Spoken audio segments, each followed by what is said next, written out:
Hello and good evening, um, and welcome to the discussion on Pablo Neruda's poem. Tonight I can write the saddest lines. Now, before we go into the discussion on the poem, let us in brief know about some of the necessary information about Pablo Neruda, who is one of the greatest Latin American poets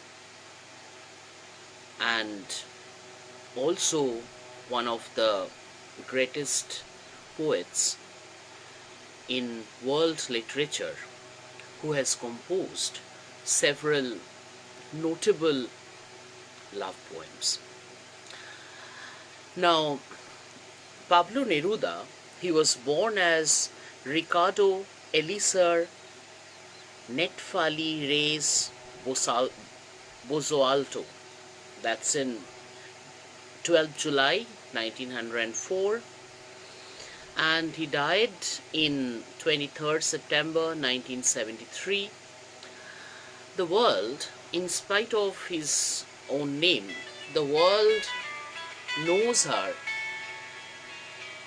more knows him more as Pablo Neruda, which happens to be his pen name.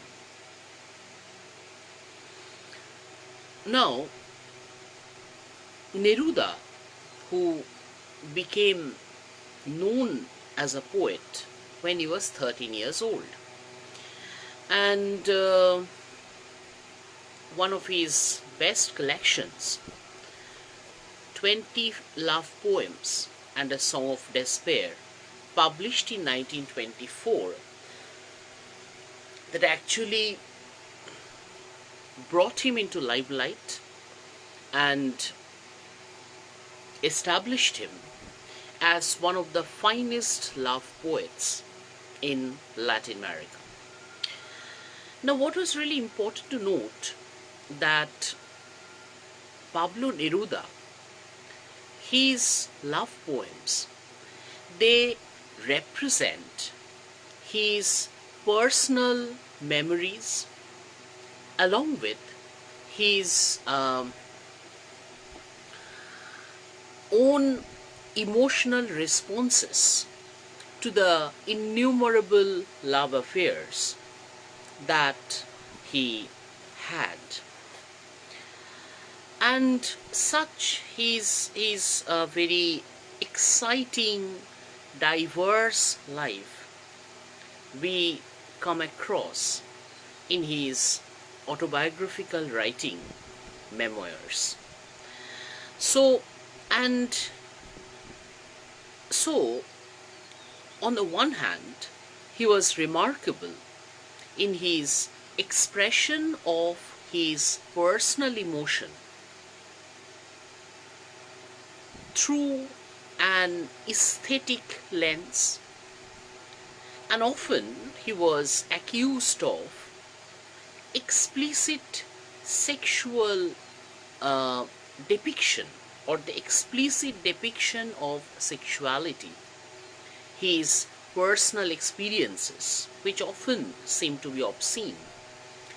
But what is really important for us to know, that he aestheticized those gross sexual experiences by virtue of his treatment of love as a profound emotional experience. In 1971, he was awarded Nobel Prize for Literature, and also he has won several other accolades like the Lenin Peace Prize in 1953 and International Peace Prize in 1950. Now, along with his preoccupation with love, his poems, they often express his ideological commitment with the ideology of Marxism. When he was in Spain during Second World War, or before the Second World War, during the fascist reign of General Franco, along with many of his companions, he was also inclined towards communism and introduced to that through anti-fascist movement. So his commitment to the communist ideology that persisted till his death, and he had to face severe state repression for his allegiance to this particular ideology. Now, when in Chile, if we look at, he actually belonged to Chile, the South American country. And if we look at the very history of Chile, we find that there is always a sort of, Chile has a history of a tumultuous political upheavals, series of political upheavals. And the whole Latin American history that was dominated by this totalitarian, dictatorial administration, totalitarian, dictatorial regime for long. Now, through the democratic revolution in 1960s, Chile was under the democratic government led by Salvador Allende. And this democratic pro-communist government led by Salvador Allende that had taken several pro-people policies like the land reform.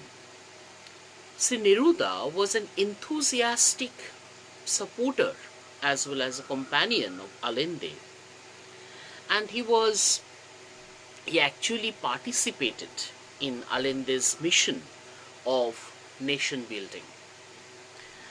But when in 1973 there was a coup d'etat in Chile, there was a counter-revolution in Chile in which the dictator Augusto Pinochet, he came to power. Pablo Neruda had to face severe state repression. And so when he died, he was not given the due honor by the dictatorial state. So that was a tragic sort of ending of such a great, one of the greatest writers that Latin America has ever produced. Now when we look at this particular, so some critics, they find it difficult to differentiate between Neruda's allegiance to communist ideology, his commitment to communist ideology on the one hand, and his expression of the deep emotional affairs, deep emotional love in his poetry. Because we find that often, for example, let's say that when I love you, there would be, at the time of spring, when red cherries,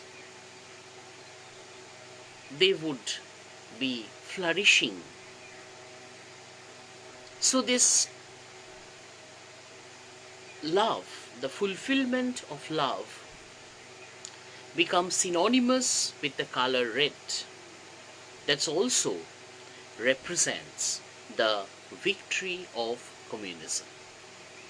So ideological commitment and his personal emotional expressions, they often fuse each other and sometimes hard to be dissociated.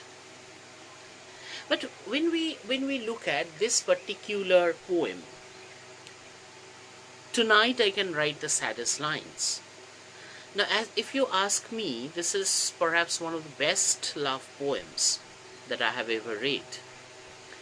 And although it is included in the post-colonial literature of the syllabus, I hardly find any explicit post-colonial sentiment, except chronologically, uh, by virtue of his national origin. Neruda belongs to a post-colonial nation and he shares the post-colonial sentiment. But otherwise, in this particular poem at least, we hardly get any explicit trace of any post-colonial sentiment. So rather, we would better look at this particular poem as an expression of emotion, which is very personal. And as I feel that when we try to say, when I'm trying to quote unquote teach this poem in class, or to look at the poem from an analytical, logical, critical perspective, it would be unjust, because this is such a very personalized emotion that it cannot be explained in logical terms. If one has to understand the poem, one has to feel. One has to relieve these emotions. That is my personal observation, my own perception about this particular poem as a reader. Now let us have a look at this particular poem.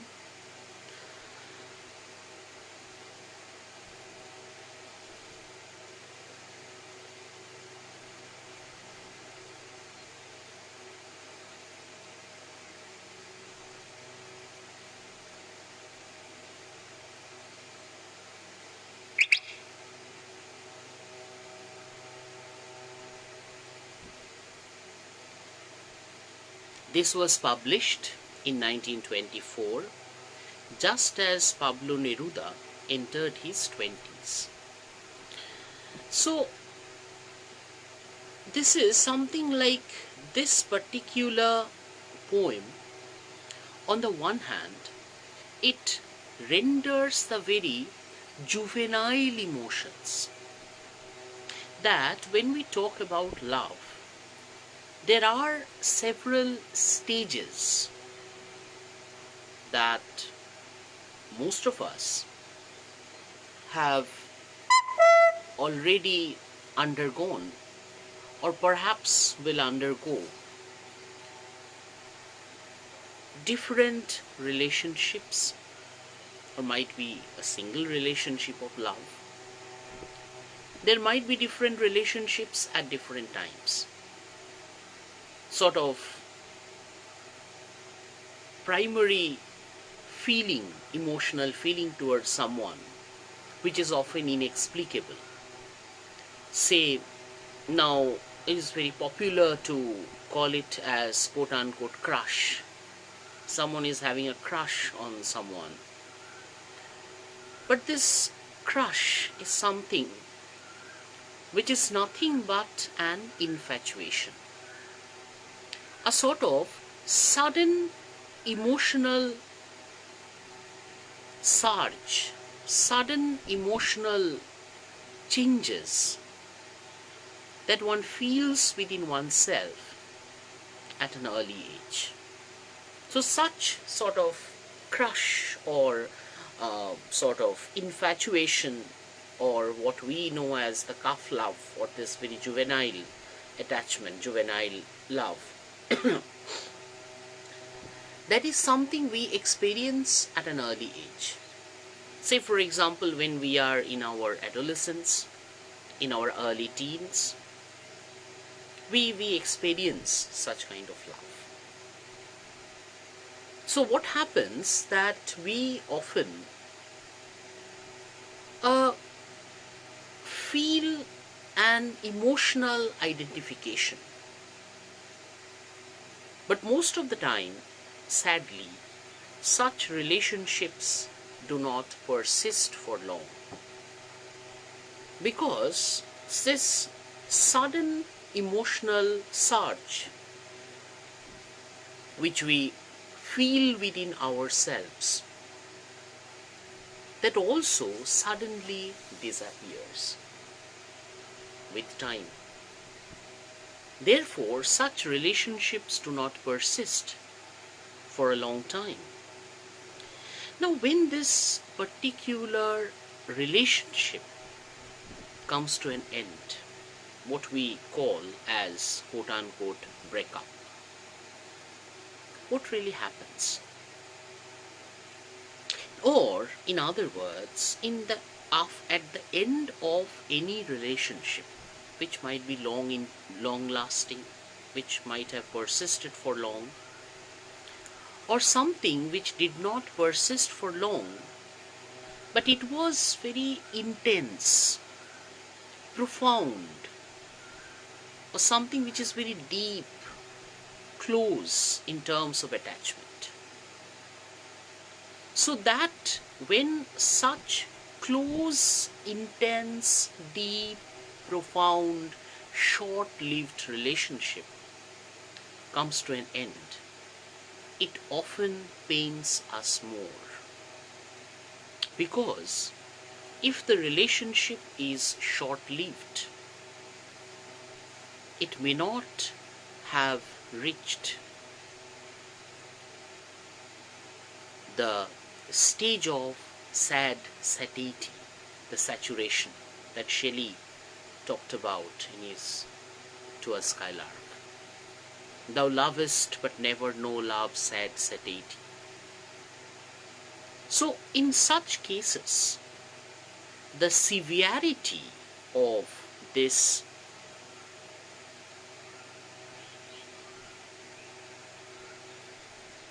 moving apart of this relationship, that severity has a prolonged impact on one's emotion.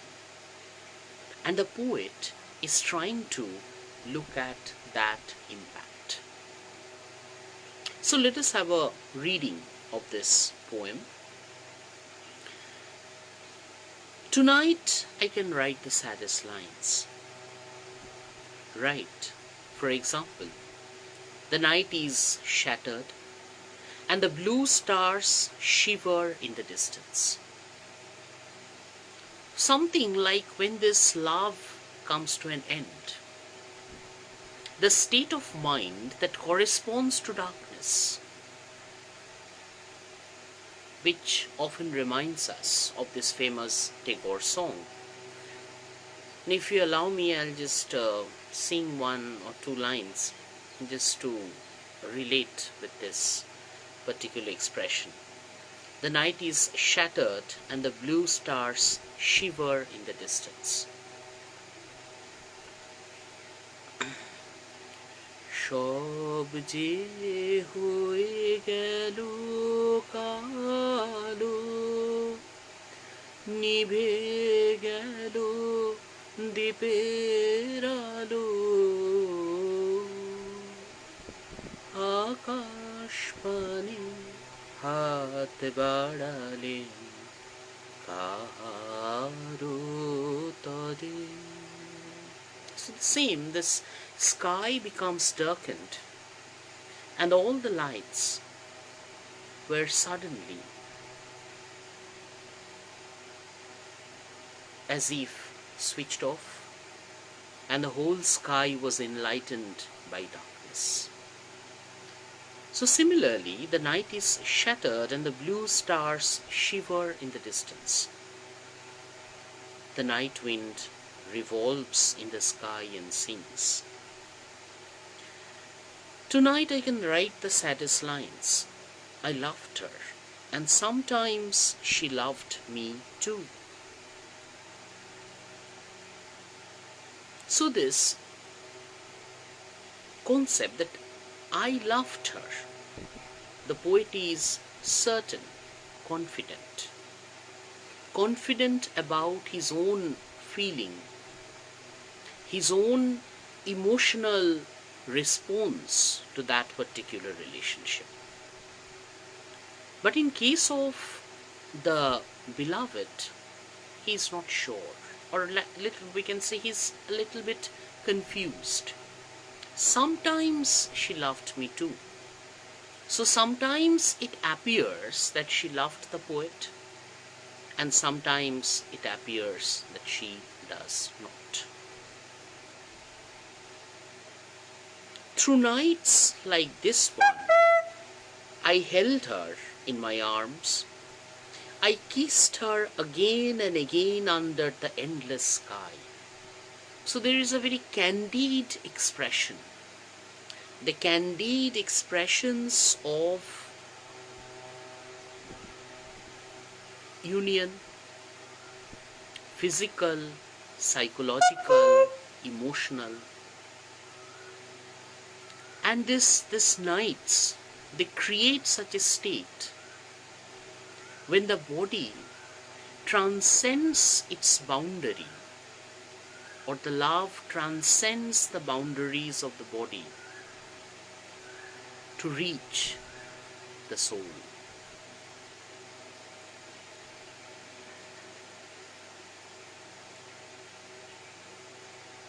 Endless sky.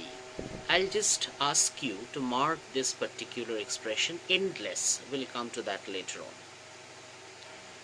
She loved me sometimes, and I loved her too. How could one not have loved her great steel eyes? Steel. Her eyes are lovable. One cannot help but to love her. But what kind of eyes? Steel. Steel, stasis, silence. Endless steel, second important word. I'll come to that. Tonight I can write the saddest lines. To think that I do not have her. To feel that I have lost her. To think that I do not have her. To feel that I have lost her.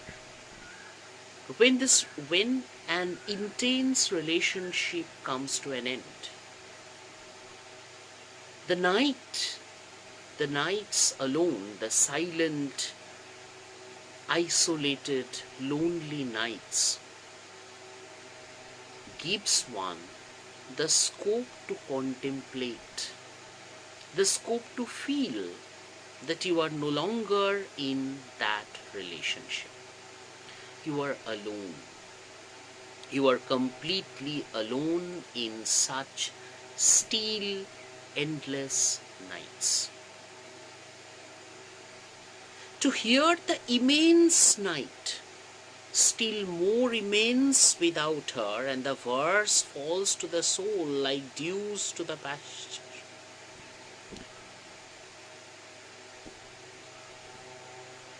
Dews to the pasture.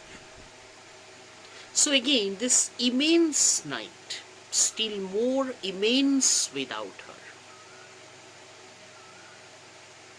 So immense,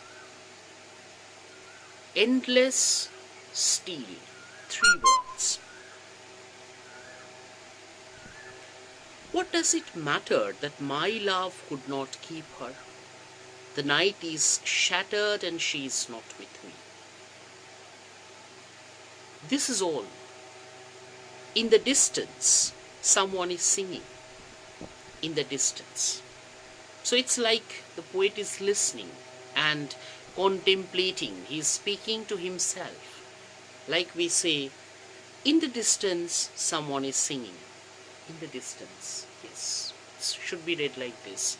In the distance, someone is singing. In the distance. My soul is not satisfied that it has lost her. It's a self-contemplation. He feels, he is pondering. He is feeling within him. He is trying to feel within him. Trying to feel her absence, trying to feel and trying to make himself familiar with the fact that she is no longer with him. So it's a late, slow, gradual realization. Gradual realization of absence. As we gradually, when someone is present, we realize someone is present instantly, that someone has come. But if someone had left silently, or when we were not really sort of paying attention or paid attention to that fact that someone had already left, we need some time to feel that absence, to realize, to absorb this particular thought that someone is not there. My sight searches her as though to go to her. My heart looks for her and she is not with me. The same light whitening the same trees, we of that time are no longer the same. So this is something that she's trying to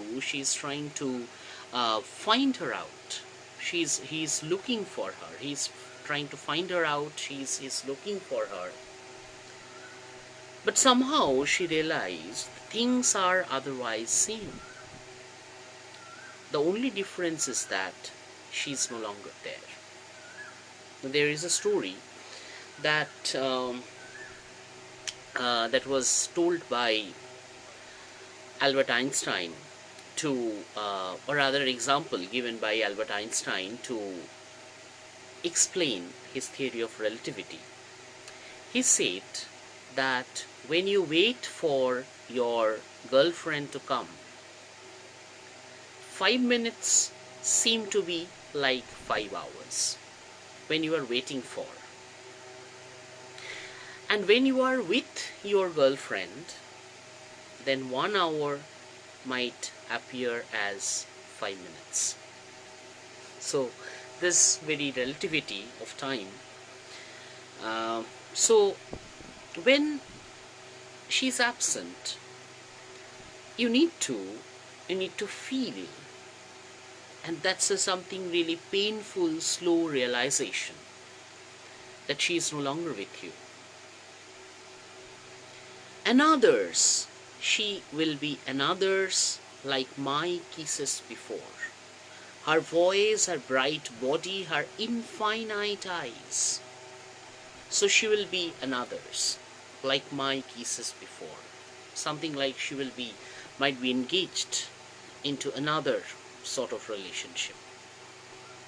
So things will be same, but I will not be there. There will be kisses, there will be hugs. Her voice would be there, her bright body, her infinite eyes would be there. But I would be substituted with someone else. I no longer, now this stanza is very important. Please pay attention. I no longer love her. That's certain. But maybe I love her. This is the most important line. This actually contains the spirit of the poem. Love is so short, forgetting is so long. So the memories of love, the actual period, the time of love, that might be short, or that might appear to be short. But when your love affair comes to an end, forgetting that experience would be taking the longest time. Or sometimes forgetting is impossible. That's why he said love is so short, forgetting is so long. So it's difficult. These memories, they are so ingrained, say they are engraved in our heart so much that it's impossible to part with the memory so easily. So love is so short, forgetting is so long. I no longer love her, that's certain, but maybe I love her. Confusion. I no longer love her, that's certain. Well, we are not in a relationship. But maybe I love her, but still I contain my personal feelings for that woman, my former beloved or my ex-girlfriend. So that is something that forgetting that memory or forgetting those memories, that may not be possible even in the lifetime. Because through nights like this one, I held her in my arms. My soul is not satisfied that it has lost her, though this be the last pain that she makes me suffer, and these the last verses that I write for her. So the poet feels that he is perhaps writing the last verse for her, and she would no longer suffer. He would no longer suffer because the relationship has already come to an end. But is it really an end of that relationship? Now if this is the end of the relationship, why he is so obsessed with the expressions like infinite, endless, still? So what are these significance of these words? Why night? Night as the ambience. So why? For this, first of all, this night is being brought, a starry, endless night, and under the infinite sky. Why is this context is being brought? Why is this ambience? It's if it's a film, we would call it a mise-en-scene, the ambience, background. First of all, the night, the time of contemplation.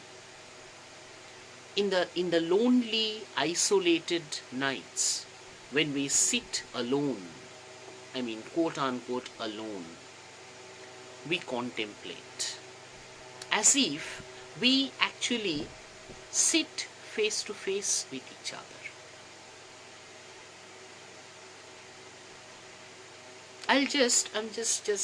Wait a minute. I'm giving an example, very pertinent example. I think you'll be able to relate.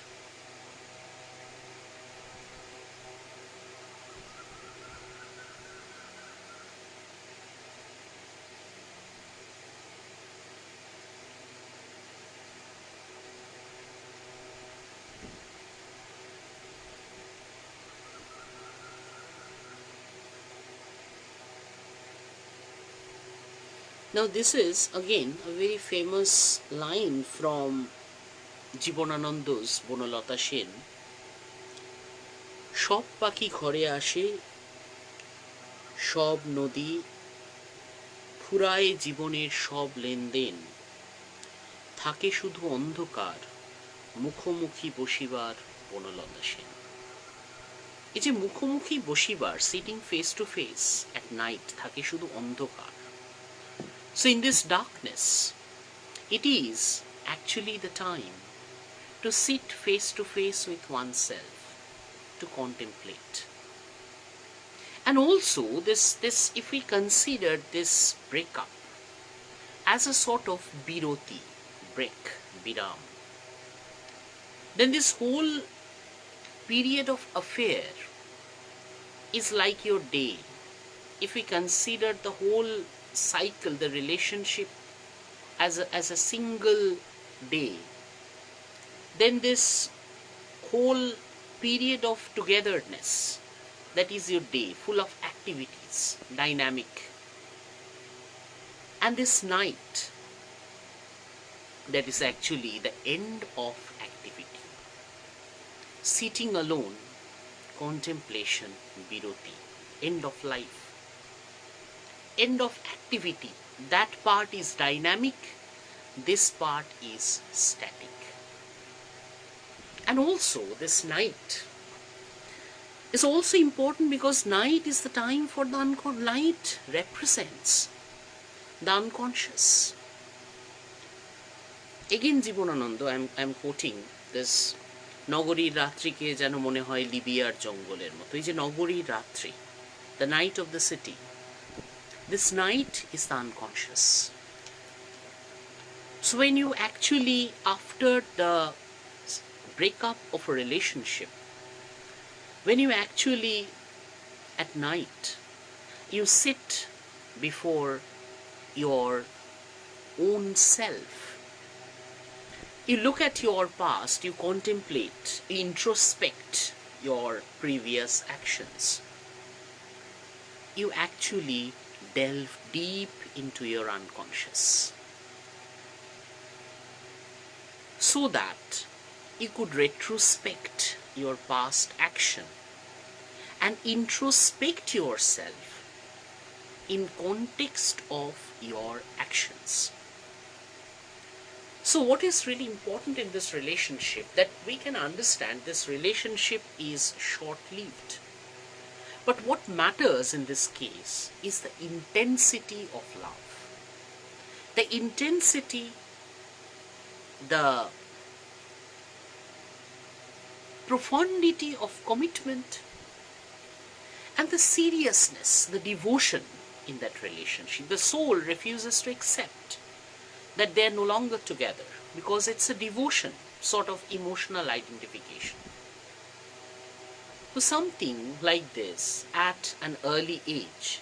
So Neruda has just crossed his adolescence and he's in his teens at the age of say 20 or something, 19, 18, 19 or 20 or something like that. So such short-lived yet intense relationship, that is being celebrated. But this, what is difficult, the difficulty is in forgetting that relationship. Because even if such intense relationship comes to an end all of a sudden, we would never ever be able to erase that memories completely. So this poem is not only a love poem, but about the difficulty of erasing or rather we can say wiping out the memories, because the pain is something which is engraved at the core of one's heart. So that's all about this. Thank you for your patience. Thank you for listening. Thank you so much.